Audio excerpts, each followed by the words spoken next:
You might say, well, how does perfect become more perfect, and how does more perfect become most perfect? How? I don't know.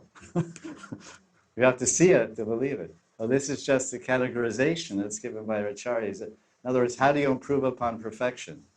If you have unlimited money, how do you have more unlimited money and most unlimited money?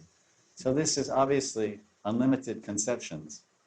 So transcendence and spiritual wisdom is only seen, it's only perceived in the heart that's saturated with devotion. Bhakti mama vijanati yavanyashchasmi tattvataha.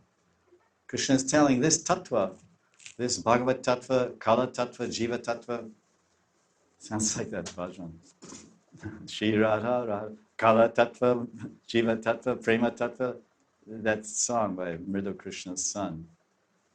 Then he says, that's actually the end maybe. He says all these tattvas, the conclusion is Shri Radha Radha, Shri Radha Radha. And it's at the end, if you know this song, he says Prema tattva, Kala tattva, because the Gita teaches Panch tattva.